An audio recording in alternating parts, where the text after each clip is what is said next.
రెండవ గ్రంథం 6వ అధ్యాయం మొదటి 7 వచనాలు ఈ రాత్రి మనం ధ్యానం చేద్దాం. దేవుని యొక్క కృప చేత 5 అధ్యాయాలు మనం ధ్యానం చేశాం. ఎలీషా చేసినటువంటి ఆ అద్భుతాలు, దేవుని ఆత్మ ద్వారా ఎలీషా చేసినటువంటి అద్భుతాలను మనము ఒక్కొక్కటిగా ధ్యానం చేస్తున్నాం. 6వ అధ్యాయంలో కూడా మొదటి 7 వచనాలలో మరొక అద్భుతాన్ని ఈ రాత్రి మనం ధ్యానం చేద్దాం. 6వ అధ్యాయం మొదటి వచనం చదువుకుందాం.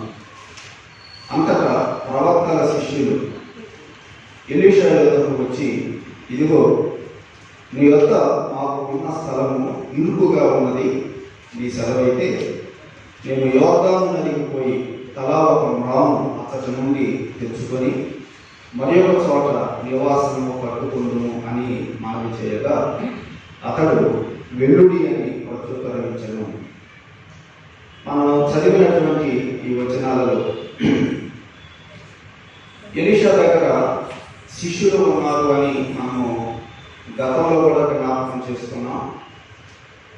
మరి ఆ శిష్యులు ఎలీషా దగ్గర ఉంటూ ఉండగా వారు ఉన్నటువంటి స్థలము వారికి ఇరుకుగా ఉన్నది అని ఆ శిష్యులు వచ్చి ఎలీషాతో చెబుతున్నారు. సహజంగా మనం కూడా మనం ఉంటున్నటువంటి ఇల్లు, పిల్లలు పెద్దవారై వారికి వివాహాలు అయ్యే కొలది ఇల్లు కూడా ఎలా ఉంటుంది? ఇరుకుగా ఉంటుంది. ఒకవేళ ఎవరైనా బంధువులు వస్తే ఇరుకుగా ఉంటుంది. ఇలాంటి సమయంలో మనము విశాలతను కోరుకుంటూ ఉంటాం. యెహోషువ గ్రంథంలో కూడా 17వ అధ్యాయంలో ఇటువంటి సందర్భాన్ని మనం చూడగలం. అక్కడ కూడా యెహోషువ గ్రంథం 17వ అధ్యాయంలో వారు ఉన్నటువంటి స్థలము ఇరుకుగా ఉన్నప్పుడు మరి వారు చేసిన పని కూడా ఇదే అనేటువంటి విషయం మనం చదవగలం.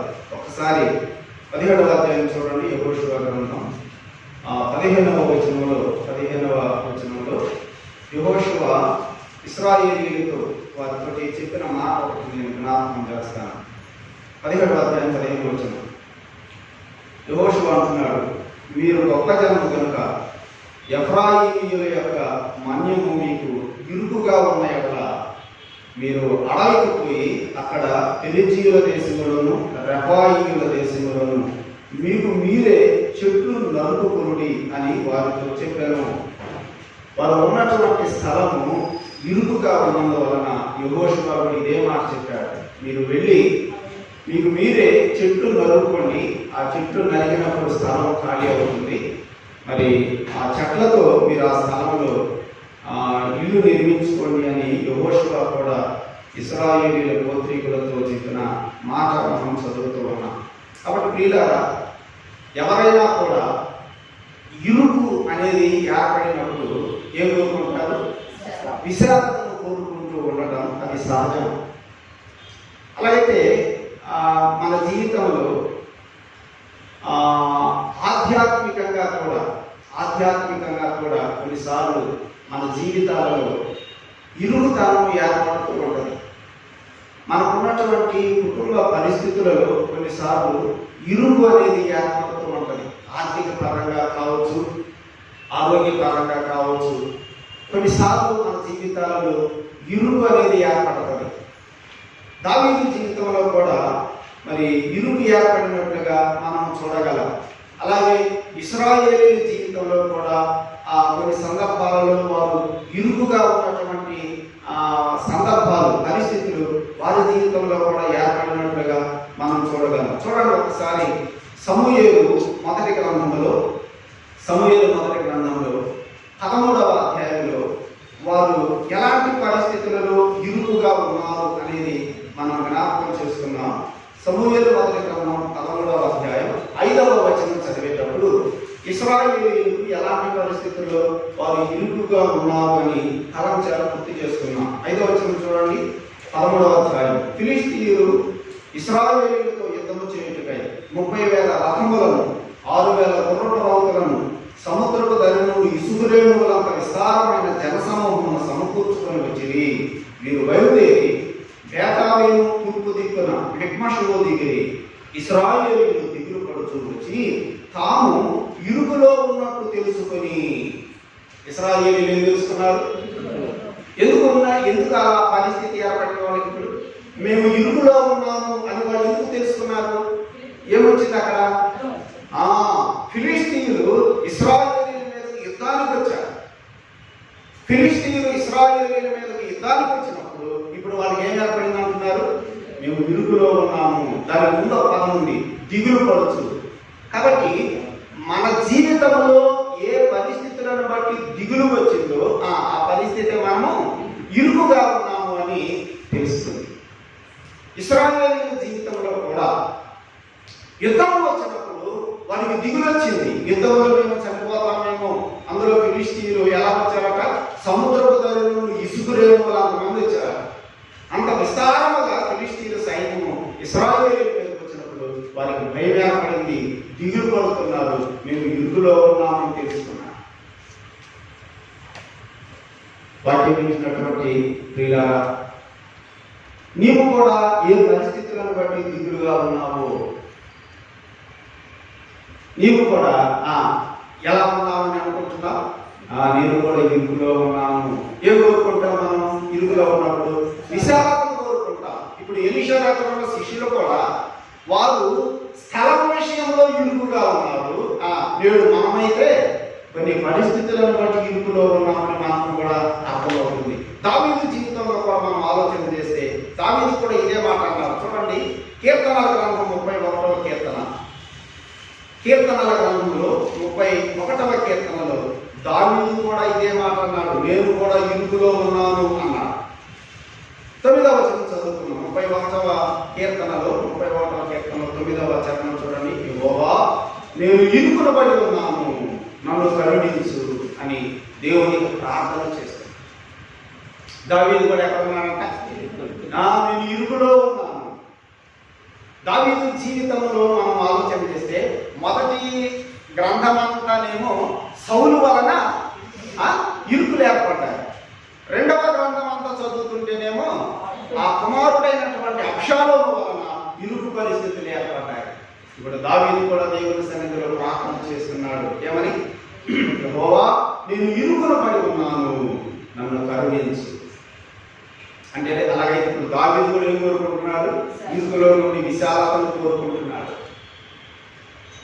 సహోదరుడా, సహోదరి, నీవు నేను ఏ పరిస్థితులను బట్టి ఇరుకులో ఉన్నామని మనం కూడా తలంచుకుంటున్నామో, ఏం కోరుకుంటాం? మనం కూడా చెప్పండి, విశాలతను కోరుకుంటాం. ఎవరిస్తారు విశాలత? దేవుడే. సహోదరుడా, సహోదరి, మనం ఏ పరిస్థితులను బట్టి అయినా ఒకవేళ ఇరుకులో ఉన్నాము మనము అని మనం అనుకుంటాము, ఆ ఇరుకులో నుండి నిన్ను విడిపించి విశాలతలోనికి తీసుకొని రాగలిగేవాడు మన ప్రభు అయిన యేసుక్రీస్తు మాత్రమే. చూడండి, 118వ కీర్తనలో కూడా 118వ కీర్తనలో 5వ వచనం కూడా మనం చదువుకున్నాం. దేవుని భక్తులు ఇరుకులో ఉన్నప్పుడు వారు దేవునికి ప్రార్థన చేశారు. ఇందాక మనం దావీదు గురించి చదివే 31వ కీర్తనలో, యెహోవా, నా దేవా, నేను ఇరుకులో ఉన్నాను, నేను ఇరుకులో పడి ఉన్నాను, నన్ను కరుణించని ప్రార్థన చేశాడు. 118వ కీర్తనలో కూడా 5వ వచనం చూడండి. 5వ వచనం, ఈ కీర్తన రాసినటువంటి భక్తులు కూడా దేవునికి ప్రార్థన చేస్తున్నాడు. ఇరుకునందుండి నేను యెహోవాకు మొరపెట్టి తిని. ఎక్కడ ఉన్నాడు ఈ కూడా? మరి కీర్తన రాశారో తెలియదు కానీ తెలియదు అక్కడ. ఎక్కడ ఉన్నాడట? ఇరుకులో ఉన్నానన్నా. నేను ఇరుకునందుండి నేను యెహోవాకు మొరపెట్టి తిని, విశాల స్థలమందు యెహోవా నాకు. సహోదరుడా, సహోదరి, మనం ఇరుకులో ఉంటే మనం చేయవలసింది ఏం చెప్పండి? ఇరుకులో ఉంటే ఏం చేయాలి? ప్రార్థన చేయాలి అని. ఇరుకులో ఉన్నటువంటి వారు దేవునికి ప్రార్థన చేయాలి. దేవాలయం ఇరుకులో ఉన్నాం, దావీదు ప్రార్థన చేశారు. 118వ కీర్తన రాసినటువంటి ఆ భక్తులు కూడా ఇరుకులో ఉండి ప్రార్థన చేశారు, దేవునికి మొరపెట్టాడు. నీవు కూడా ఒకవేళ ఇరుకులో ఉన్నాను నేను అని నీవు అనుకుంటున్నావా? నిన్ను విశాలతలోనికి తీసుకు తీసుకుని రాగలిగేవాడు యేసు ప్రభు. ఆయనకి నువ్వేం చేయాలి? ప్రార్థన చేయాలి. ఆయన ఇరుకులో ఉన్నటువంటి వారిని విశాలతలోనికి నడిపించేటువంటి వాడు. యోగ గ్రంథం 36వ అధ్యాయం, యోగ గ్రంథం 36వ అధ్యాయం 16వ వచనం చూడండి. యోగ గ్రంథం 36వ అధ్యాయం 16వ వచనంలో ఇరుకులో ఉన్నటువంటి మనల్ని విశాలతలోనికి తీసుకుని రాగలిగేవాడు మన దేవుడు అనే సంగతి యోగు స్నేహితుడైనటువంటి ఎలీహు అంటున్నాడు. చూడండి 36వ అధ్యాయం 16వ వచనం. అంతేకాక బాధలో నుండి ఆయన నిన్ను తప్పించును. దేవుడు మనల్ని దేవుడిలోకి తప్పిస్తాడు, బాధలో నుండి తప్పిస్తాడు. ఇరుకు లేని విశాల స్థలమునకు నిన్ను తోడుకొని పోతాడు. మన దేవుడు ఇరుకులో ఉన్నటువంటి నిన్ను ఎక్కడ తీసుకుని వెళ్తాడు? ఇరుకు లేనటువంటి విశాలమైనటువంటి స్థలానికి నిన్ను తీసుకుని వెళ్తాడు. అయితే మనం ఏం చేయాలి? మనం మొరపెట్టుకోవాలి ఆయనకు, మనం ఆయనకు ప్రార్థన చేయాలి. భక్తులు కూడా వారు ఉన్నటువంటి ఇరుకైనటువంటి పరిస్థితులలో దేవునికి వారు ప్రార్థన చేశారు, దేవునికి వారు మొరపెట్టుకున్నారు. దేవుడు వారిని మరి విశాలమైనటువంటి స్థలంలోనికి తీసుకుని వచ్చాడని మనం చదువుతున్నాం. అది చివరిగా ఒక మాట చూడండి. ఈ సందర్భంలో కీర్తనల గ్రంథం 4వ కీర్తనలో మరి దావీదు ఏమన్నాడు? ఇందాక మనం చదువుకున్నాం 31లో దావీదు దేవుడికి మొరపెట్టాడు ఇరుకులో ఉండి. ఇప్పుడు దేవుడు ఏం చేశాడో చూడండి, ఏమి చేశాడని అంటున్నాడు 4వ కీర్తన 1వ వచనం. నా నీతికి ఆధారము దేవా, నేను మొరపెట్టినప్పుడు నాకు ఉత్తరమిమ్ము. ఇరుకులో నాకు విశాలత కలుగ చేసిన వాడవు నీవే. ఇరుకలో నాకు విశాలత కలుగ చేసిన వాడవు నీవే అన్నాడు. అలాగే ప్రియ సోదరుల సోదరి, దావీదు పలికినటువంటి మాట, నేను ఇరుకులో ఉండగా నాకేం కలుగు చేశావు? విశాలత కలుగు చేశావు. అలాగైతే నీకు నాకు కూడా దేవుడు తప్పకుండా విశాలతను నీకు తీసుకుని వెళ్తాడు. యోగ గ్రంథంలో ఎలీహు కూడా అదే చెప్పాడు. మన దేవుడు విశాలతలోనికి తోడుకొని పోయేటువంటి వాడు. కాబట్టి ఇరుకులో ఉన్నాను అని ఒకవేళ నీవు కూడా అనుకుంటుంటే దేవునికి ప్రార్థన చేసుకో, దేవునికి ప్రార్థన చేసుకో. దేవుడు నిన్ను తప్పకుండా విశాలతలోనికి తీసుకుని వెళ్తాడు. అయితే ఈరోజు ప్రార్థన చేస్తే రేపే విశాలతలోనికి తీసుకుని వెళ్తాడు అనుకోకు. దేవుడు నిన్ను విశాలతలోనికి తీసుకుని వెళ్ళే వరకు మనకేముండాలి చెప్పండి? కొంచెం ఓర్పు అనేది అవసరం. పౌలు రాసిన మాట ఈ సందర్భంలో నేను జ్ఞాపకం చేస్తాను. కొరింథీయులకు పౌలు రాసిన రెండవ పత్రికలో పౌలు కూడా చాలా ఇరుకైనటువంటి పరిస్థితులు ఆయన కూడా అనుభవించాడు. ఆ పౌలు జీవితంలో కూడా 6వ అధ్యాయం చూడండి, 6వ అధ్యాయం 4వ వచనం చూడండి. పౌలు ఏమని రాశాడు? 2వ కొరింథీ పత్రిక 6వ అధ్యాయం 4వ వచనం. శ్రమల యందును, ఇరుకులంటే ఇదే, శ్రమల యందును, ఇబ్బందుల యందును, ఇరుకుల యందును, దెబ్బల యందును, చెరసాలలోను, అల్లర్లలోను, ప్రయాసములలోను, జాగరణలలోను, ఉపవాసములలోను మిగుల ఓర్పు గలవారమై. ఏం కలిగి ఉన్నారట? ఎలాంటి పరిస్థితులలో ఆయన ఓర్పు కలిగి ఉన్నారట? మనం ఇక్కడ మనకు అవసరమైన మాట ఇరుకులు అనే మాట మనం ఇక్కడ చదువుతున్నాం 4వ వచనంలో. శ్రమల యందును, ఇబ్బందుల యందును, ఇరుకుల యందును. పౌలు జీవితంలో కూడా ఇరుకు పరిస్థితులు వచ్చాయి ఆయన జీవితంలో కూడా. ఇక రాసిన పదాలని అవే జ్ఞాపకాన్ని చేస్తున్నాయి. శ్రమలు, దెబ్బలు కదా, ఇబ్బందులు, చెరసాల, అల్లర్లు, ప్రయాసాలు, జాగారాలు, ఉపవాసాలు, ఇవన్నీ పౌలు జీవితంలో ఉన్నటువంటి ఇరుకైన పరిస్థితులు. అయితే దేవుడు ఆయనను విశాలతలోకి నడిపించే వరకు ఏం చేశాడు? మిగుల ఓర్పు కలవారమై ఉన్నాము. మిగుల ఓర్పు. అలా అయితే ఒకవేళ సోదరుడా సోదరి నీవు కూడా ప్రార్థన చేస్తున్నావేమో, దేవా నేను ఇరుకైన పరిస్థితుల్లో ఉన్నానయ్యా, నన్ను విడిపించయ్యా, నన్ను విశాలతలోనికి నన్ను తీసుకుని వెళ్ళాయని ఒకవేళ నీవు కూడా ప్రార్థన చేస్తుంటే దేవుడు నీకు ఇంకా విశాలతలోనికి తీసుకుని వెళ్ళే అనుభవం ఇవ్వకపోతే నువ్వేం కలిగి ఉండాలి? ఇచ్చేవారు మిగుల ఓర్పు కలిగి దేవుడు తప్పకుండా నీకు ఇస్తాడు. ఎలీషా దగ్గర ఉన్నటువంటి శిష్యులకు ఆ స్థలం ఇరుకుగా ఉన్నందువలన వారు కూడా విశాలతను కోరుకుంటూ ఎలీషా దగ్గరికి వెళ్ళి అడుగుతున్నారు. చూడండి 2వ వచనంలో ఏమని అడుగుతున్నారు? నీ సెలవైతే, మాకు ఇరుకుగా ఉంది ఈ స్థలం, మేము విశాలమైనటువంటి స్థలంలోకి వెళ్ళి ఇల్లు కట్టుకోవాలనుకుంటున్నాం, నివాస స్థలాలు కట్టుకోవాలనుకుంటున్నాం. అయితే మాకు నువ్వేం కావాలి? నీ సెలవు కావాలన్నా. ఎలీషా సెలవు ఇవ్వకపోతే వీళ్ళు యోర్దాను నదికి వెళ్ళరు, మ్రావులు నరకరు, నివాసాలు కట్టుకోరు. ఇవి చేయాలి అంటే ఎలీషా వీళ్ళకి సెలవు ఇవ్వాలి. సెలవు అంటే పర్మిషన్ ఇవ్వాలి, అనుమతి ఇవ్వాలి. నీ సెలవు అయితేనే మేము వెళతాం అంటున్నారు. ఎంత విధేయత, ఎంత వినయం! వీళ్ళారా చిన్నలు కూడా పెద్దలను ఏం కోరుకోవాలి? అనుమతి కోరుకోవాలి. ఇది మంచి క్రమం. పిల్లలు పెద్దవారి యొక్క అనుమతి తీసుకోవాలి, సెలవు తీసుకోవాలి. మీకు గుర్తే ఉంటుంది, ఆ రూతు కూడా పరిగి ఏరుకోవడానికి వెళుతూ నయోమి దగ్గరికి వెళ్ళి ఏమని అడిగింది? నీ సెలవైతే కదా, ఆ మాట అన్నా లేదా? నీ సెలవైతే నేను వెళ్ళి ఎవరి కటాక్షము పొందుతానో వారి పలకలు నేను పరిగి ఏరుకుంటున్నా. చూడండి, కోడలైనటువంటి రూతు ఎవరి పర్మిషన్ తీసుకుంటుంది? అత్తయ్య యొక్క పర్మిషన్.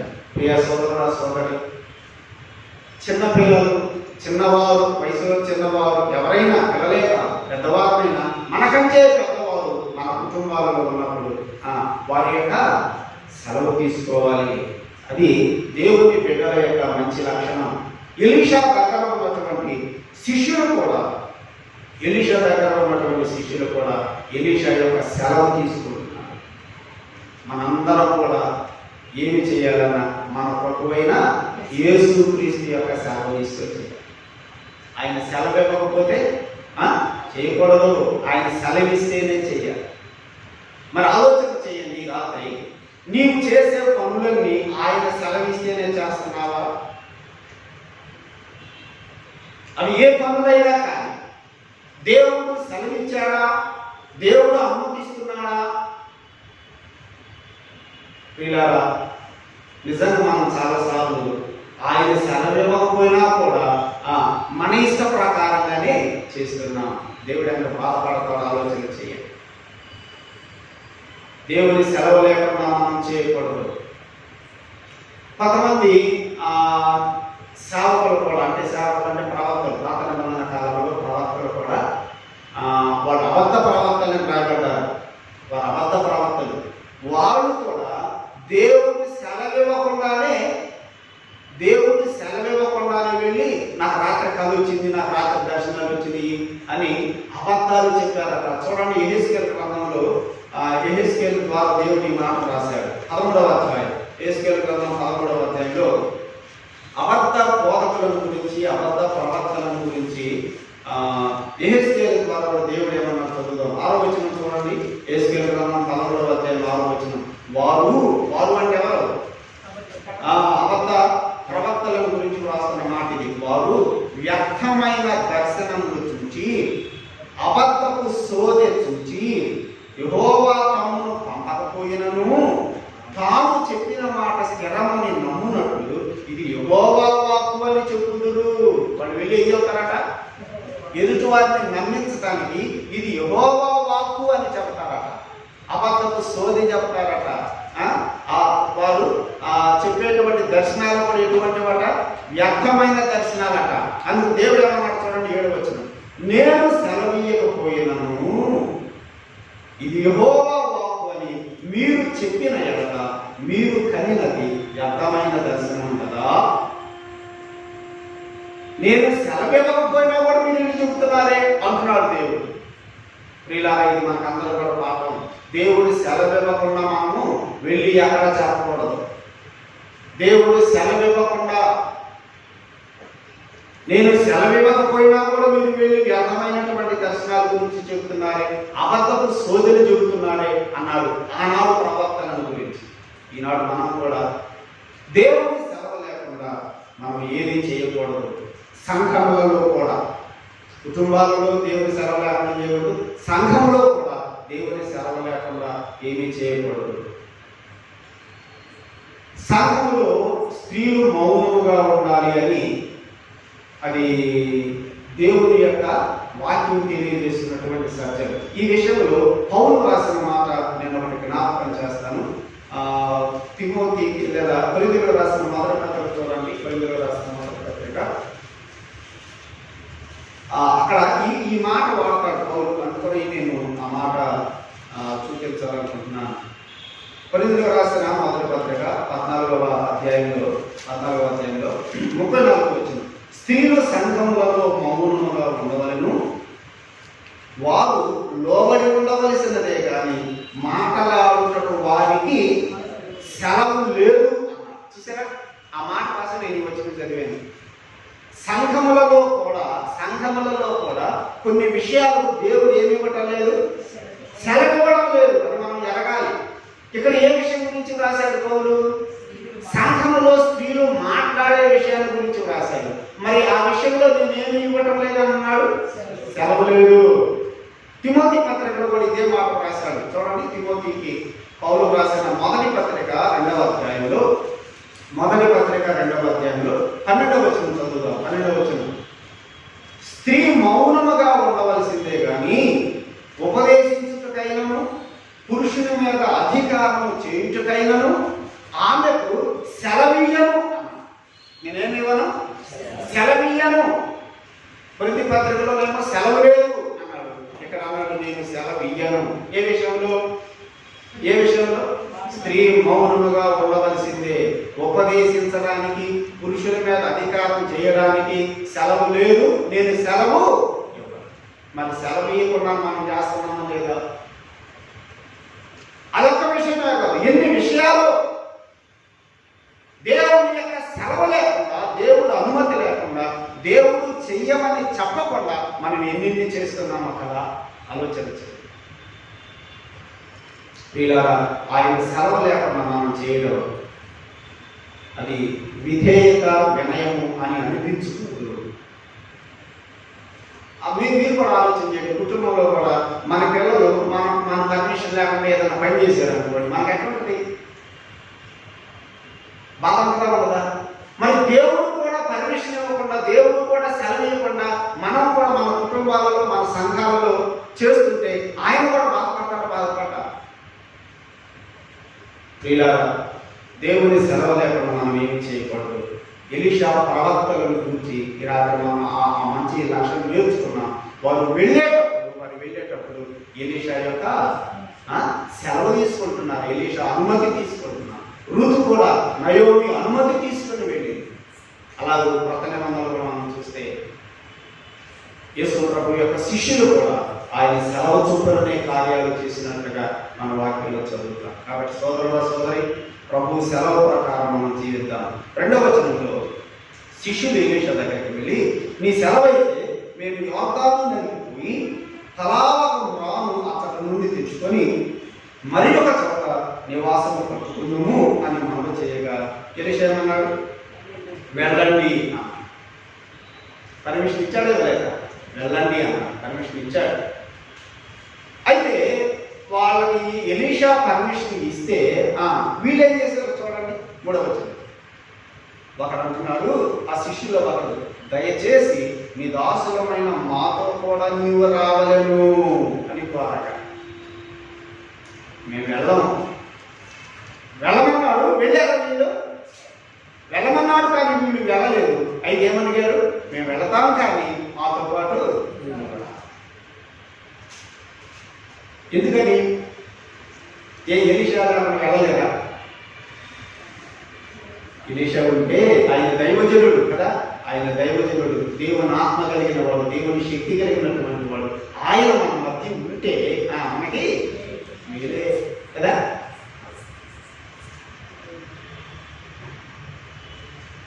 దెబోరా ప్రవక్త్రి, న్యాయాధిపతుల క్రమంలో దెబోరా అనే ఒక ప్రవక్త్రి ఉన్నది. ఆమె బారాకును పిలిపించి, బారాకు, దేవుడు నిన్ను కనానీయులతో యుద్ధానికి వెళ్ళమని చెప్పాడు. కాబట్టి సైన్యాన్ని సిద్ధపరచుకొని నీవు కనానీయులతో యుద్ధం చేయడానికి వెళ్ళు అన్నాను. వెళ్ళాడా? బారాకు కూడా ఏమన్నాడు దెబోరాతోటి? నువ్వు నాతో పాటు రావాలి. చూడండి, న్యాయాధిపతుల గ్రంథం 4వ అధ్యాయం 8వ వచనం. న్యాయాధిపతుల గ్రంథం 4వ అధ్యాయం 8వ వచనంలో బారాకు కూడా దెబోరాను ఇదే మాట అడిగినట్లుగా మనం చదువుతాం. న్యాయాధిపతుల గ్రంథం 4వ అధ్యాయం చూడండి, 4వ అధ్యాయం 7వ వచనం. నేను నీ దగ్గరకు యాబీను సైన్యాధిపతి అయిన సిసేరాను అతని రథములను అతని సైన్యమును కిషోరు ఏలియోతకు కూర్చి నీ చేతికి అప్పగించదని ఇశ్రాయేలీయుల దేవుడైన యెహోవా సెలవిచ్చి ఉండలేదా అని దెబోరా చెప్పగా, బారాకేమన్నాడు? నీవు నాతో కూడా వచ్చిన ఎడల నేను వెళ్ళేదను, కానీ నీవు నాతో కూడా రాని ఎడల నేను వెళ్ళను. నువ్వు వస్తే వెళ్తాను, నువ్వు రాకపోతే నేను. ఇప్పుడు ప్రవక్తల శిష్యులు కూడా ఏమనుకుంటున్నారు? ఏ విషయాన్ని? మాతో పాటు నువ్వు రావాలి, నువ్వు వస్తే మేము వెళ్తాం, నువ్వు రాకపోతే మేము వెళ్ళాం. సోదరుడా, సోదరి, నీవు నేను కూడా ఎక్కడికైనా వెళ్ళాలి అంటే ఎవరిని తీసుకుని వెళ్ళాలి? మనం కూడా వెళ్ళేటప్పుడు ప్రభువుని. అందుకని మనం ఇప్పుడైనా ఇంటిలో నుంచి బయటకు వెళుతున్నామంటే కదా ప్రభువుని అడగాలి మనం. ప్రభువా, నేను ఆఫీస్కి వెళ్తున్నాను, ప్రభువా నేను స్కూల్కి వెళ్తున్నాను, నేను బయట మార్కెట్కి వెళ్తున్నాను, ప్రభువా నాకు తోడుగా ఉంది అని ప్రభువును కూడా మనం ఏం చేయాలి? మనతో పాటు రమ్మని అలా అడిగితే మనకు క్షేమం. కొంతమంది భార్య ఎదురు రమ్మంటారు. ఎక్కడికైనా వెళ్ళాలంటే ఎవరు ఎదురు రావాలి? నువ్వు ఎదురురా అంటారు. కొంతమంది ఏమో పిల్లలు ఉంటారు, వాళ్ళ ఇళ్ళలో పిల్లలు, వాళ్ళని నువ్వు రా మా ఎదురు రామంటారు. మనకు పిల్లలు భార్యలు భర్తలు ఎదురు చేసి మన ప్రయాణం సఫలం కావాలంటే, మన ప్రయాణం క్షేమంగా ఉండాలంటే మనతో ఎవరు రావాలి చెప్పండి? దేవుడు రావాలి, మన ప్రభువు రావాలి. మనతో కుటుంబ సభ్యులుగా రావాల్సింది. మన ప్రభువు మనతో పాటు ఉంటే మనకు క్షేమం. కాబట్టి ఎలీషాను నీవు మాతో కూడా రావాలి, లేకపోతే మేము వెళ్ళాము. ప్రియులారా, ఇశ్రాయేలీయుల ప్రయాణంలో కూడా మోషే కూడా దేవుడు ఇదే అడిగాడు. అయ్యా, మమ్మల్ని వెళ్ళమంటున్నావు కనాను దేశానికి, మేము వెళ్తాం, కానీ మేము వెళ్ళేటప్పుడు నీవు మాతో పాటు నీవు మాతో పాటు రాకపోతే మేము వెళ్ళాం. నిర్గమకాండం చూడండి 33వ అధ్యాయం. నిర్గమకాండం 33వ అధ్యాయంలో మోషే కూడా దేవుడిని అడిగాడు, నీవు మాతో కూడా రావాలి అని. కాబట్టి మనము ఇలాంటి అనుభవాలు చదువుతూ ఉన్నప్పుడు బైబిల్లో ఇలా మనం కూడా ప్రభువుని నిత్యము ప్రతిరోజు ఆయనను కూడా మనము మనతో పాటు రమ్మని అడగడం అది మంచిది. చూడండి 33వ అధ్యాయం 14వ వచనం. అందుకు ఆయన అంటే దేవుడు అంటున్నాడు మోషేతోటి, నా సన్నిధి నీకు తోడుగా వచ్చును, నేను నీకు విశ్రాంతిని కలుగు చేసేదను అనగా మోషే అన్నాడు, నీ సన్నిధి రాని ఎడల ఇక్కడ నుండి మమ్మల్ని తోడుకొని పోవుము. నీ సన్నిధి కనుక మాతో రాకపోతే మమ్మల్ని ఎక్కడి నుంచి తీసుకుని వెళ్ళదు. నీ సన్నిధి వస్తేనే మమ్మల్ని ఎక్కడి నుంచి తీసుకుని వెళ్ళు. చూడండి 16వ వచనం కూడా, నా ఎడలను నీ ప్రజల ఎడలను నీకు కటాక్షము కలిగినది అని దేని వలన తెలియబడును? నీవు మాతో వచ్చుట వలననే కదా. నువ్వు మాతో పాటు వస్తూ ఉంటే, మా ప్రయాణంలో మాతో తోడుగా నువ్వు వస్తా ఉంటే చూసే వాళ్ళందరికీ ఏం కనిపిస్తుంది? దేవుని వీళ్ళకి కటాక్షం కలుగు చేశాడు అనిపిస్తుంది. కాబట్టి రుజువేంటంటే నువ్వు మాతో పాటు వస్తేనే, కాబట్టి నువ్వు మాతో పాటు వస్తేనే, నీ సన్నిధి మాకు తోడుగా ఉంటేనే మమ్మల్ని తీసుకుని వెళ్ళి, లేకపోతే కాబట్టి ప్రియులారా, మనం కూడా నిత్యము మనం బయటకు వెళ్ళేటప్పుడు ఎవరిని తోడు అడగాలి? దేవుని చూడాలి. మన ప్రభువుని తోడుగా తీసుకుని వెళ్ళడం అది మనకి క్షేమం. ఎలీషాను కూడా శిష్యులు ఏమనుకున్నారు? నీవు మాతో కూడా రావాలి అని కోరారు. అప్పుడు ఎలీషా అన్నాడు, నేను వచ్చేదను అని చెప్పి వారితో కూడా పోయాను. ఎలీషా వారితో పాటు వెళ్ళాడు. ఎక్కడికి వెళ్ళేది? వీళ్ళందరూ కలిసి యోర్దాను నదికి వెళ్ళారు. యోర్దాను నదికి ఎందుకు వెళ్ళారు? మ్రాములు నరకడానికి వెళ్ళారు. మ్రాములను నరికి ఆ మ్రాములను వీళ్ళు ఏం చేయాలి? నివాసంలో పరచుకోవాలి. 4వ వచనం చూడండి, వారు యోర్దానుకు వచ్చి మ్రాములను నడుచు ఉండేది. ఎలీషాను రమ్మన్నారు, ఎలీషా వెళ్ళాడు. వీళ్ళందరూ కలిసి, శిష్యులందరూ కలిసి యోర్దాను నది ఒడ్డున ఉన్నటువంటి మ్రానులను నివాసములు కట్టుకోవడానికి వీళ్ళు నలుగుతూ ఉన్నారు. నివాసములు కట్టాలంటే వాళ్ళకి ఏం అవసరమైంది? మ్రానులు అవసరమైంది. ఇలా బబులోను చెరలో నుండి యూదులు ఈ యెరూషలేముకు వచ్చిన తర్వాత దేవుడు కూడా వాళ్ళని పర్వతములు ఎక్కి మ్రానులను నరకమని చెప్పాడు. ఇప్పుడు ఎలీషా ఎలాగైతే వీళ్ళు యోర్దాను నది ఒడ్డుకు వెళ్ళి మ్రానులను నరుకుతున్నారు, దేవుడు కూడా ఏం చెప్పాడంటే యూదా ప్రజలతో, మీరు పర్వతములను ఎక్కి మ్రానులను నరకండి అన్నాడు. ఎందుకు నరకమన్నాడు వాళ్ళని? మ్రానులు ఆ మ్రానులతో మీరేం కట్టాలి? మందిరం కట్టాలి. వీళ్ళెందుకు మ్రానులు నరుకుతున్నారు? వీళ్ళేం కట్టడానికి? మీరు నివాసములు కట్టుకోవడానికి మ్రానులు నరుకుతున్నారు. ఆ రోజు దేవుడేమో మందిరం కట్టడానికి మ్రానులు నరకమన్నాడు. హగ్గయి గ్రంథం చూడండి. హగ్గయి గ్రంథం 1వ అధ్యాయం 8వ వచనంలో, హగ్గయి గ్రంథం 1వ అధ్యాయం 8వ వచనంలో దేవుడు యూదా ప్రజలతోటి చెప్పినటువంటి మాట 8వ వచనం, పర్వతములు ఎక్కి మ్రాను తీసుకొని వచ్చి మేము ఈ మందిరమును కట్టించిన యెడల దాని యందు నేను సంతోషించి నన్ను ఘనపరచుకొందును అని యెహోవా సెలవిస్తున్నాడు. వీళ్ళు కూడా మ్రానులు కట్టమని దేవుడు చెబుతున్నారు. ఏం కట్టడానికి? మందిరం కట్టడానికి. ఇప్పుడు చెప్పండి, ఇప్పుడు మనం ఎదురు కూడా 2 కనపడుతున్నాయి. ఎలీషా శిష్యులు ఏం కడుతున్నారు? నివాసములు కట్టుకుంటున్నారు. దేవుడు ఏం కట్టమన్నాడు? మందిరాలు కట్టమన్నారు. కాబట్టి వాళ్ళు కూడా మ్రాను దాన్ని ఏం కడుతున్నారు? వాళ్ళు మందిరాలు కడుతున్నారు. ఇప్పుడు మన ఎదుట 2 ఉన్నాయి, నివాసం వల్ల మందిరాలు కదా. ఎలీషా శిష్యులేమో నివాసములు కట్టుతున్నారు. ఆ రోజు యోధా ప్రజలు ఏం కడుతున్నారు? మందిరం కట్టుతున్నారు. ఇలా నీవు నేను కూడా అవసరమైతే దేవుడు అవకాశం ఇస్తే నివాసాలు కడదాంలే, కానీ ఏది కట్టాలి? ముఖ్యంగా మందిరం, సంఘమును కట్టాలి. సంఘం కట్టడానికి ఇటుక కాదు, పెద్ద బిల్డింగ్లు కాదు, అవి కాదు. సంఘాలంటే ఆత్మలను తీసుకుని వచ్చి కదా, ఆత్మలను తీసుకుని వచ్చి ప్రభు దగ్గరకు తీసుకుని వచ్చి వాళ్ళని ప్రభువులో నడిపించడమే ఏం కట్టినట్టు? సంఘం కట్టినట్టు. అది సంఘం కట్టడం. ఇటుక రాళ్ళతో మంచి బిల్డింగులు కట్టుకొని స్లాబ్లు వేసుకొని మంచిగా హంగామాలు చేసుకోవడం కాదు. అందమైనటువంటి బిల్డింగ్స్ కట్టుకోవడం కాదు. మందిరాలు కట్టడం అంటే ఏం కట్టాలి? సంఘమును కట్టడం అంటే, సంఘమును కట్టడం అంటే ఆత్మలను తీసుకుని రావడం, ప్రభు దగ్గరికి తీసుకొని రావటమే ఏం కట్టినట్టు? సంఘం కట్టడం. అలాగైతే నీవు నేను కూడా మ్రానులను తీసుకొని రావాలి. మ్రానులు అంటే ఆత్మలే. మందిరం కట్టాలంటే వాళ్ళు ఏం తెచ్చారు? ఆ రోజు నివాసములు కట్టుకోవడానికి మ్రానులు తెచ్చారు, మందిరం కట్టడానికి మ్రానులు తెచ్చారు. ఈనాడు సంఘమును కట్టాలంటే మనము తీసుకొని రావాల్సిన మ్రానులు ఆత్మలే. దేవుని దగ్గరకు మనం కూడా ఆత్మలను తీసుకుని వచ్చి మందిరమును కట్టేవారంగా, సంఘమును మనం కూడా కట్టేవారంగా ఉండాలని మనం నేర్చుకోవాలి. వీళ్ళారా ఒక ఆత్మనన్న ప్రభు దగ్గరికి మనం తీసుకొని రాగలుగుతున్నామా? ఒక వ్యక్తినన్నా ప్రభు దగ్గరికి తీసుకొని రాగలుగుతున్నామా? అసలు మన ఇంట్లో వాళ్ళని మనం తీసుకొని రాగలిగితే చాలు కదా. మన ఇంట్లోనే ప్రభు నమ్మని వాళ్ళు ఉన్నారు. వాళ్ళ వరకు భారంగా ప్రార్థన చేసి వాళ్ళ స్వార్థ చెబుతూ, దేవుని గురించిన మాటలు చెబుతూ, ప్రభు సన్నిధిలో ప్రార్థన చేసి ఒక ఇంటిలో ఉన్నటువంటి ఒక్కరినన్నా ప్రభు దగ్గరికి తీసుకొని రావడం ఎంత దీవెన ఆలోచన చేయండి. కాబట్టి మ్రానులు ఎక్కడికో నుండి తేవాల్సిన పనులు ఈనాడు మనం కదా. ఆ రోజు దేవుడు ఏం చెప్పాడు? పర్వతములను ఎక్కండి అన్నాడు. ఈనాడు మనం పర్వతాలకు ఎక్కడికి వెళ్ళొద్దు, మన ఇంట్లోనే ఉన్నారు కదా. ప్రభు దగ్గరికి తీసుకొని రావాల్సిన ఆత్మ మన ఇంటిలోనే ఉన్నారు, మన వీధిలోనే ఉన్నారు. కాబట్టి మనం కూడా ఎంతగా ప్రయాసపడాలో ఆలోచన చేయండి.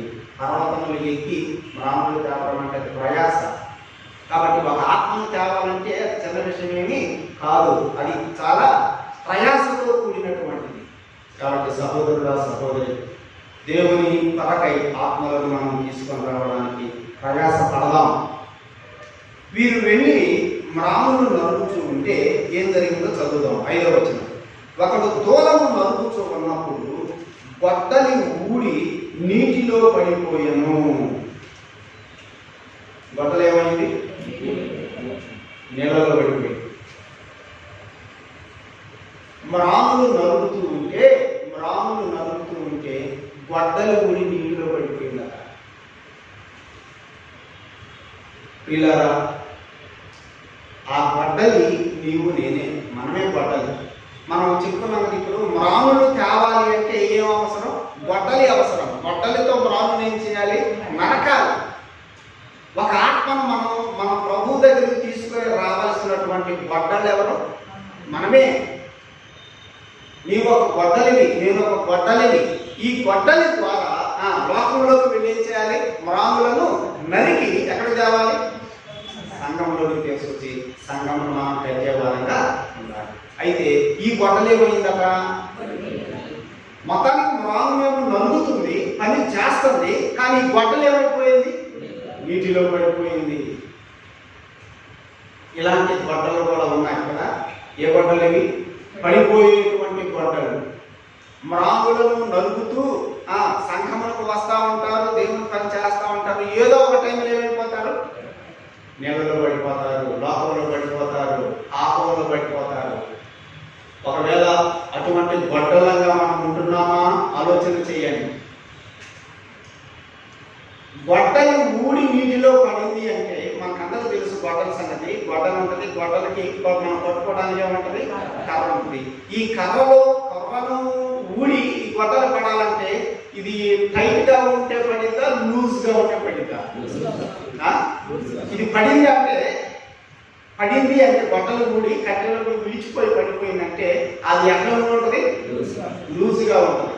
ఒకసారి మనం కూడా కట్టెలు కొట్టేటప్పుడు 2-3 దెబ్బలేస్తూ ఉంటాం గొడ్డలతోటి. ఆ 2-3 కట్టెలు కూడా పగలు కొడతాం. 4 కట్టెలు 5 కట్టి పగలు కొట్టేటప్పుడు గొడ్డలు ఊడి అంటే అది ఎట్లా ఉంటుంది? లూజ్గా ఉంటుంది. మనం కూడా పడిపోతున్నాము అంటే దాని అర్థం ఏంటి చెప్పండి? విశ్వాసులు కూడా పడిపోతున్నారంటే కారణం ఏంటిది? వాళ్ళ భక్తి జీవితం సరిగా లేదు. లూజ్ బట్టి, టైట్ బట్టి కాదు. చాలామంది విశ్వాసులు బాప్తిస్మం తీసుకొని కొంతకాలం ఆరాధన చేసి కూడా ఏమైపోతున్నారు? మళ్ళీ ప్రభువుని విడిచిపెట్టి లోకంలో కలిసిపోతున్నారు. కారణం ఏంటంటే వాళ్ళ భక్తి సరైనది కాదు. ఈ గొడ్డలి లూజ్గా ఉన్నది కాబట్టి, వదులుగా ఉన్నది కాబట్టి అది ఊడి నీటిలో పడిపోయింది. నీ భక్తి, నా భక్తి కూడా వదులుగా ఉంటే పడిపోతాం. ఎలా ఉండాలి?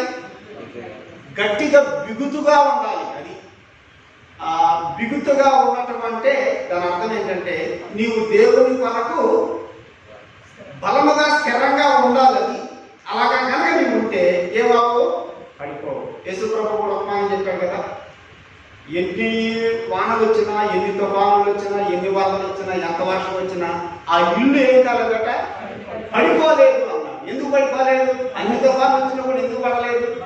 అది బండ మీద కట్టబడినటువంటి ఇల్లు అన్న. అది నీ పునాది ప్రభువైన యేసు క్రీస్తు మీద స్థిరంగా కనుక ఉండగలిగితే, ఆయన యందు భయముతో కూడిన జీవితం, ఆయన ఎడల భక్తితో కూడిన జీవితం కనుక నీకు ఉండగలిగితే ఎన్ని శోధనలు వచ్చినా నువ్వేం కావు? పడిపోవు. కొన్ని గొడ్డలు ఊడి పడిపోతున్నాయి నీళ్ళలో, కొన్ని గొడ్డలు ఊడి లోకంలో పడిపోతున్నాయి. సోదరుడా, సోదరి, ఈ రాత్రి నీ జీవితం ఎలా ఉన్నదో పరీక్ష చేసుకో. ఊడిపోయే గొడ్డలిగా ఉన్నావా? నీవు ఊడిపోయే గొడ్డలిగా ఉన్నావా? నేను ఇప్పుడు బాగానే ఉన్నది, ఏ ఊడిపోవట్లేదు అనుకున్నాను. రాబోయే రోజుల్లో ఎలా ఉంటావు? సమూయేలు మొదటి గ్రంథం వరకు దావీదు అనే గొడ్డలి కదా, దావీదు అనే గొడ్డలి మొదటి గ్రంథం వరకు బాగానే ఉంది. ఆ గొడ్డలి రెండవ గ్రంథంలో కదా పడిపోయింది. నువ్వు ఇప్పుడు బాగానే ఉన్నానేమో, కొన్ని నెలలు పోతే, ఇంకొన్ని సంవత్సరాలు పోతే నువ్వు ఎలా ఉంటావు, నేను ఎలా ఉంటాను? అందుకని పౌలు రాశారు, కొరింథీయులకు రాసిన మొదటి పత్రిక 10వ అధ్యాయంలో, తాము నిలుచున్నాము అని తలంచుకున్నవాడు పడిపోకుండా జాగ్రత్తగా చూసుకోవాలి అన్నమాట. అది జాగ్రత్త అవసరం. ఎప్పటిదాకా జాగ్రత్త అవసరం మనకి? ఎప్పటిదాకా? మనం ఈ లోకాన్ని విడిచిపెట్టే వరకు మనకి ఏం అవసరం చెప్పండి? జాగ్రత్త అవసరం. ఏ విషయంలో జాగ్రత్త? పడిపోకుండా. పౌలు అన్నాడు చూడండి, కొరింథీయులకు రాసిన మొదటి పత్రిక 10వ అధ్యాయం 12వ వచనం. 10వ అధ్యాయం 12వ వచనంలో పౌలు రాసిన మాట, ప్రియులారా, తాను నిలుచున్నాను అని తలంచుకునేవాడు, తాను నిలుచున్నానని తలంచుకునేవాడు పడకుండునట్లు జాగ్రత్తగా చూసుకోవాలను. జాగ్రత్త అవసరం. జాగ్రత్త అవసరం. సహోదరుడా, నీ భక్తి ఎలా ఉన్నది? ఆలోచన చేయి. సోదరి, నీ భక్తి జీవితం ఎలా ఉన్నది? బాగానే ఉన్నదా? గట్టిగానే ఉన్నదా? ఊదులుగా ఉన్నదా నీ భక్తి జీవితం? టైట్గా ఉన్నదా? లూసుగా ఉన్నదా నీ భక్తి జీవితం? ఆలోచన చేయి. ఇప్పుడు బాగానే ఉన్నామేమో, కానీ కొన్ని రోజులకు పడిపోవచ్చేమో. ఆలోచన చేయి. సంసోను కూడా బాగున్నాడా? బాగలేడా? ప్రారంభంలో సంసోను కూడా బాగానే ఉన్నాడు. తర్వాత ఏమైపోయాడు? రాను ఏమైపోయాడు? ఇక ప్రతి అధ్యాయంలో పడిపోయాడు. సొలొమోను కూడా బాగానే ఉన్నాడు. తర్వాత రాజుల మొదటి గ్రంథం 11వ అధ్యాయం వచ్చేప్పటికి ఏమైపోయాడు? పడిపోయాడు. 6వ అధ్యాయం 7వ అధ్యాయంలో ప్రమాణంగా బంగారంతో మందిరాన్ని కట్టినటువంటి వాడు 11వ అధ్యాయానికి వచ్చేటప్పటికి పడిపోయాడు. 2020లో బాగున్నావేమో, 2021లో ఎట్లా ఉంటావు? ఏం చేయాలి? జాగ్రత్తగా చూసుకో. జాగ్రత్త అవసరం. 21 కాదు, 22 కాదు, 23 కాదు, భూమి మీద ప్రభు మనల్ని ఉంచినంత కాలం మనం ఎక్కడ ఉండాలి? జాగ్రత్త. లేకపోతే పడిపోతాం. ఈ గొడ్డలి ఏమైపోయింది? పడిపోయింది. పడిపోవడానికి ప్రధాన కారణం ఏంటంటే లూజ్ గొడ్డలి. సోదరుడా, సోదరి, నీ భక్తి నా భక్తి కూడా లూజుగా ఉంటే, వదులుగా ఉంటే ఊరకనే పడిపోతాం. కాబట్టి పడిపోకుండా మనం జాగ్రత్త పడాలని దేవుని వాక్యంలో మనం నేర్చుకుంటున్నాం. 5వ అధ్యాయం 5వ వచనం చూడండి. 6వ అధ్యాయం 5వ వచనంలో, ఒకడు దూరం మరుగుతూ ఉన్నప్పుడు గొడ్డలి ఊడి నీటిలో పడిపోగా వాడు, అయ్యో నా ఏలినవాడా, అది ఎరవ తెచ్చినది అని మొదలుపెట్టాను. గొడ్డలి పడిపోయినప్పుడు ఏం చేశాడు? ఎలీషాకు మొదలుపెట్టాడు. గొడ్డలి పడిపోయినప్పుడు సరే పడిపోతే పడిపోయిందిలే అనుకోలేదు. అది మనకు ముఖ్యం. ప్రియులారా, పడిపోతే పడిపోయిందిలే అని అనుకోకుండా మొరపెట్టాడు ఎలీషాకి. మనం కూడా పొరపాటు చేసినప్పుడు ఏం చేయాలి? సమర్థించుకోకూడదు. దేవునికి మొరపెట్టుకోవాలి. అన్నాడు ఎలీషాకు మొరపెట్టాడు. ఈరోజు నీవు నేను దేవుడికి మొరపెట్టుకోవాలి. అయ్యో అయ్యో అయ్యో. నువ్వు ఎప్పుడన్నా అన్నావా దేవుని సన్నిధిలో, దేవా, అయ్యో దేవా, నేను పాపం చేశానయ్యా, నేను పాపంలో పడిపోయానయ్యా, అనరాని మాటలు నేను అంటున్నానయ్యా, అయ్యో. అది పశ్చాత్తాపం, దుఃఖం. ఆ పదము దుఃఖాన్ని తెలియజేస్తుంది, పశ్చాత్తాపాన్ని తెలియజేస్తుంది. ఎప్పుడన్నా అక్షవ దేవుని సన్నిధిలో ఇట్లా రోమాపత్రిక చదువుతుంటే పౌలు కూడా అసలు అయ్యో నేనన్నా దౌర్భాగ్యులు అన్నాడు. అయ్యో అన్నాడు.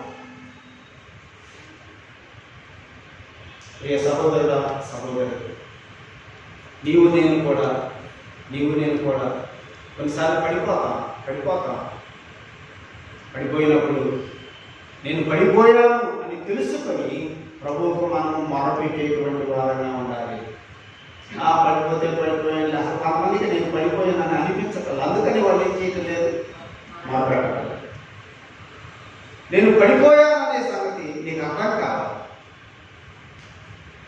అయ్యో నా ఏలినవాడా, అది ఎరవ తెచ్చినది అని అతడు మొరపెట్టినట్లుగా ప్రియులారా, దావీదు కూడా 2వ గ్రంథంలో పడిపోయాడు, 12వ అధ్యాయంలో పడిపోయాడు.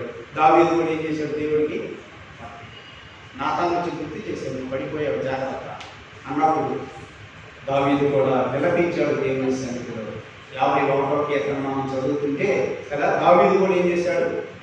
మొరపెట్టాడు దేవుడికి, దేవాలయం పడిపోయాడు అని దేవుడికి ప్రార్థన చేశాడు. సంసోను కూడా పడిపోయాడు. ఆ సంసోను కూడా అర్థమైంది. సంసోనికి ఎప్పుడు అర్థమైందంటే కళ్ళు ఊడబీగిన తర్వాత అర్థమైంది. కొంతమందికి అక్కడ దాకా వచ్చేదాకా తెలియదు పడిపోయిన సంగతి. జాగ్రత్త, ప్రారంభంలోనే మనం అర్థం చేసుకుంటే మంచిది కదా. ప్రారంభంలోనే నేను పడిపోయానని అర్థం చేసుకుంటే మంచిది. అది అర్థం కాకపోతే దేవుడు సంసోను ఏం చేశాడు? చాలా ఘోరంగా పాపం సంసోను పరిస్థితి. సోదరుడా సోదరి, ఈ పరిస్థితి నా పరిస్థితి అంతా బాధపడదు.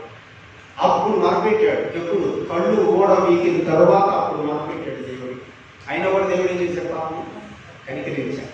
మొరపెట్టు, ఈ రోజు మొరపెట్టు. దేవుడు నిన్ను కఠినంగా శిక్షించక ముందే, దేవుడు నిన్ను నన్ను కఠినంగా శిక్షించక ముందే మొరపెడదాం దేవుడికి.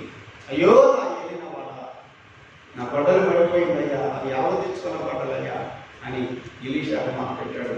మనం కూడా ప్రభు సన్నిధిలో ప్రార్థించాలి.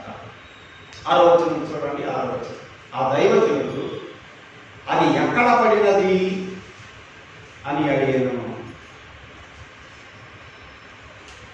ప్రభువు కూడా అడుగుతున్నాడు మనం ఏమని, నువ్వు ఎక్కడ పడ్డావో చూసుకో ఒకసారి. ఏ పాపంలో పడ్డావు, ఏ అవిధేయతలో పడ్డావు నీకు అర్థమైందా? అది చూసుకో ముందు. చాలా మందికి సమర్థించుకుంటారు, తాము చేసేటువంటి పొరపాటు సమర్థించుకుంటారు, వాళ్ళకి తెలియకల. ఈ రాత్రి ఎలీషా కూడా ఆ రోజు ఎలీషా అడిగినట్టుగా ప్రభువు నిన్ను కూడా అడుగుతున్నాడు, నువ్వు ఎక్కడ పడ్డావు అది ముందు తెలుసుకో. అది ఎక్కడ పడింది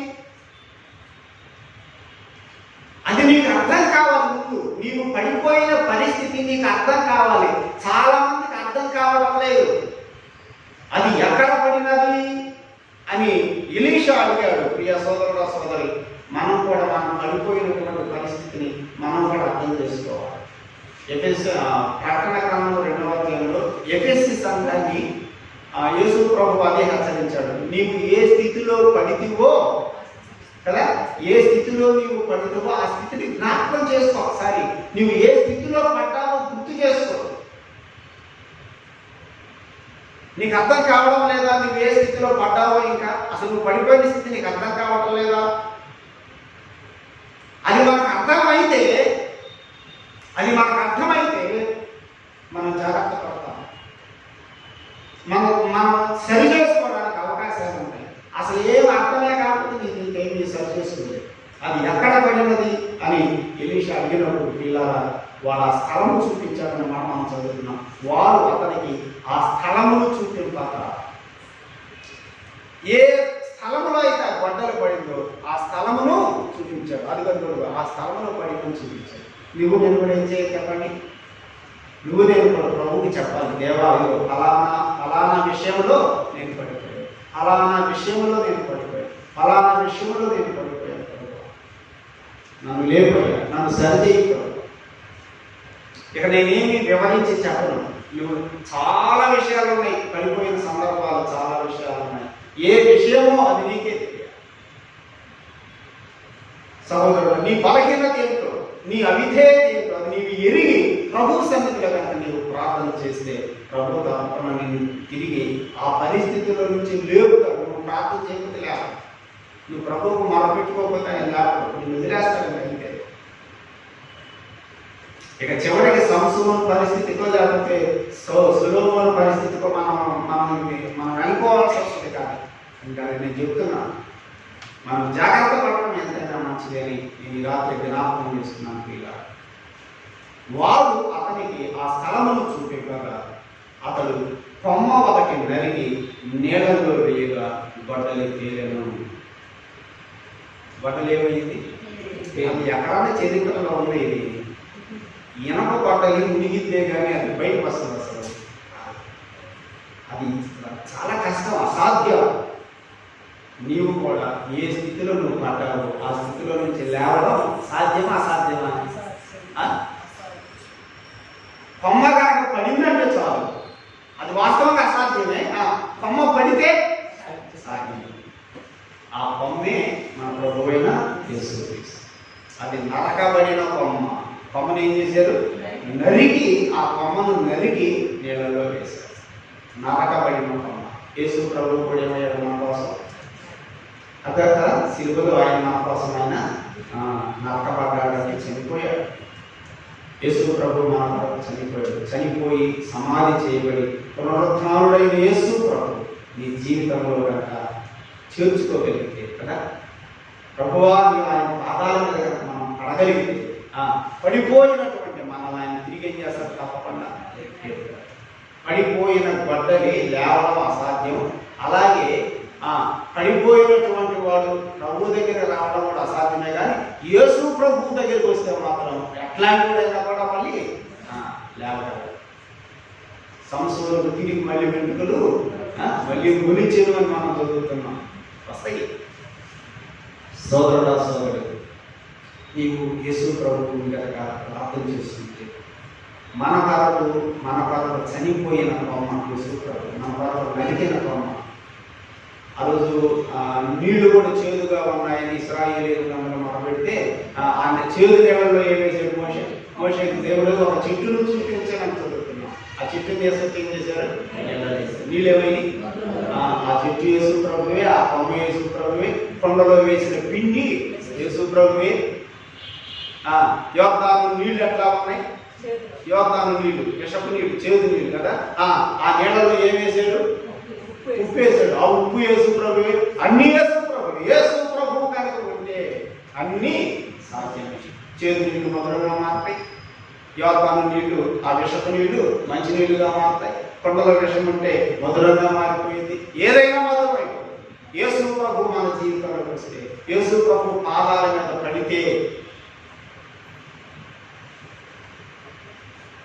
యేసు ప్రభు పాదముల మీద పడితే, ప్రతిమలాడుకుంటే అది సాధ్యం. చాలా మంది ఏం చేస్తున్నారంటే తమ జీవితాన్ని ప్రభువు చెప్పుకోవట్లేదు. కుటుంబ అవసరాలు మార్పుకుంటున్నారంటే నీ జీవితం చెప్పుకోవా, నీవు ఎక్కడ పడ్డావో చెప్పుకోవా, నీ పడిపోయిన స్థితి, నీ అవిధేయత ప్రభు దగ్గర చెప్పుకోవా. దేవా, నేను ఈ తప్పు చేస్తానన్నయ్యా, నేను ఈ తప్పు చేయకుండా నన్ను బలపరచయ్యా, ఈ తప్పు మీద నాకు జైలు అయ్యాను. అసలు ఎప్పుడన్నా ప్రార్థన చేస్తున్నావా? చాలా మంది జీవితాలను నేను గమనిస్తున్నాను. ఆ తప్పులు అలాగే కంటిన్యూ అయిపోతున్నాయి. కానీ అయ్యో నేను ఇది చేస్తాను, కానీ దీని మీద నాకు జైలు కావాలి. ఎంతకాలం ఈ తప్పు చేసుకుంటా పోయేది నేను? దీని మీద నాకు జైలు కావాలని ప్రభు సన్నిధిలో ఎప్పుడన్నా నువ్వు ప్రార్థన చేస్తున్నావు అసలు? అంటే దాని అర్థం ఏంటంటే నువ్వు పడిపోయావని నీకు ఇంకా తెలియదా. అది ఎక్కడ పడినది అని ఎలీషా అడిగినట్టుగా ప్రభు నిన్ను కూడా అడుగుతున్నాడు. నువ్వు పడ్డావని తెలియదా నీకు? ఏ స్థితిలో నువ్వు పడ్డావో తెలుసుకొని నువ్వు నాకు మొరపెట్టే నేను నిన్నేం చేస్తాను? దేవుడా, అసలు నువ్వు పడిపోయిన సంగతి నీకు అర్థం కావట్లేదు. నువ్వు నాకు మొరపెట్టుకోవట్లేదు. నువ్వేం ప్రార్థన చేస్తున్నావు? నా పిల్లల్ని దీవించు, నా భర్తను దీవించు, నా భార్యను దీవించు, నా బిడ్డలను దీవించు, దీవించు దీవించు దీవించు దీవించే కానీ నేను పడ్డానయ్యా నన్ను లేకపోయాను ఇప్పుడు నువ్వు ప్రార్థన కదా. ఇలా మనం పడిపోయే స్థితి ప్రభువు చెప్పుకుంటే ఆయన తప్పకుండా తిరిగి మనల్ని లేపుతాడు. 7వ వచనం చూడండి. గొడ్డలి తేలింది. గొడ్డలి తేలితే ఎలీషా ఏం చెప్పాడు? దానిని పట్టుకును అని వానితో చెప్పగా వాడు నా చెయ్యి చాపి దానిని పట్టుకోలేదు. లేపే పని ఎవరిది? లేపే పని ఆయనదైతే పట్టుకునే పని ఎవరిది? అది మనదే. నిన్ను లేపుతాడు. లేపిన తర్వాత నువ్వేం చేయాలి? నీ జీవితాన్ని గట్టిగా పట్టుకో.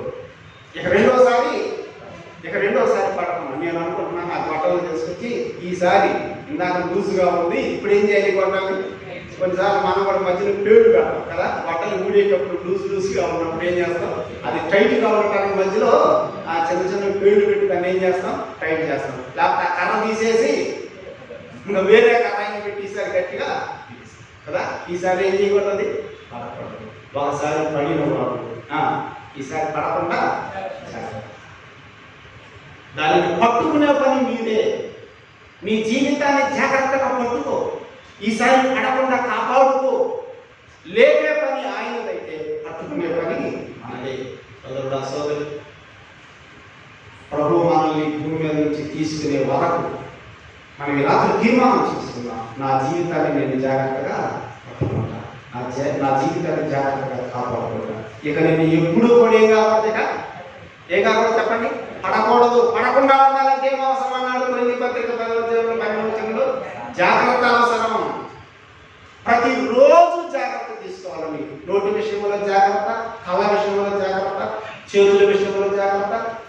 విషయంలో జాగ్రత్త. జాగ్రత్త అవసరం విశ్వాసికి.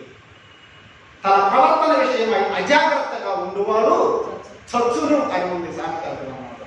కాబట్టి సోదరుడా సోదరి జాగ్రత్తగా జీవిద్దాం. పడిపోయామా మన స్థితిని గుర్తెరుగుదాం. లేపేవాడు ఉన్నాడు ప్రభు. ఆ ప్రభువుకి అప్పగించుకున్నాం. ఆయన మనల్ని తప్పకుండా లేపుతాడు. లేపిన తర్వాత మన జీవితాన్ని జాగ్రత్తగా పట్టుకొని జాగ్రత్తగా జీవితం ప్రభు నమ్మకంగా ప్రభుత్వం దేవుడు తలంపులను దీవించుగాక.